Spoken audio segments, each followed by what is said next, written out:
I was actually going to read some different poems, but I was inspired by Lindsay's reading. So I'll read a Holocaust poem.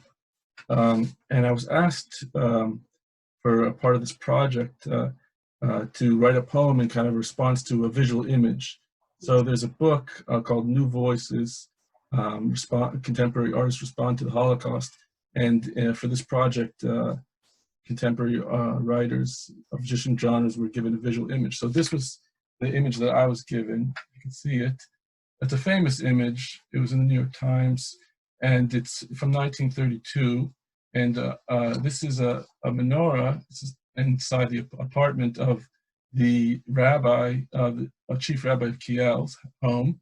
And then across the street is a bureaucratic building, and there's a swastika hanging. So it's a kind of a juxtaposition, of course, between these two images. And the woman who took the picture was the wife of the town's rabbi. Her name was Rachel, and the rabbi's name was Akiva, which I note later in the poem is interesting because in Jewish history, in Talmudic history, one of the great figures of the Talmud's name was Akiva, and his wife was a especially righteous woman whose name was also Rachel. So it's called Hanukkah, Kiel, Germany. On the sill of the Posner family apartment, what else but a menorah? And since this is late 1932, the window opens to a view of what else but a Nazi flag hanging from the town hall's gray stones on the opposite side of the street. Akiva, his wife Rachel, their 3 children, Gita, Shulamit, Avram Chaim. Absent from the photograph Rachel has snapped. When darkness arrives, they will step into the frame to kindle the flames. The candle's symbolism almost too obvious. The juxtaposition to the swastika almost cliche. But this isn't literature. This isn't speculation. That a Jew walks down streets, cooks dinner, reads the paper, sends letters, is remarkable, given she is a member of an eternal people.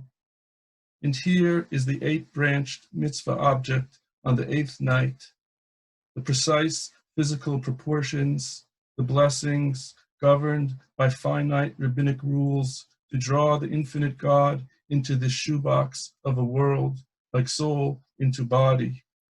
And note the couple's names, the husband's that of the famous martyr, whose flesh Romans combed from his body, the wife's that of the martyr's wife, who spent 24 years of her marriage alone so he could study the secrets stored in the crowns of letters floating like ash from the scrolls Roman officers set aflame. This is 1932. In 4 months, on the night following the boycott, Akiva Posner will risk his life to provide Jewish burial for the body of a young man who returned home for a visit, shot as he crossed the threshold of his parents' store. And the word for world, olam, is rooted in the word helem, which means the concealment of God. And the number 8 is one higher than nature, one beyond the world created in 7 days.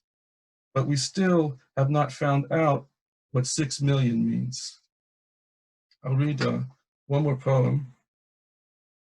I guess it's a good poem to read now because it emphasizes the importance of sensitivity to one another, listening to one another.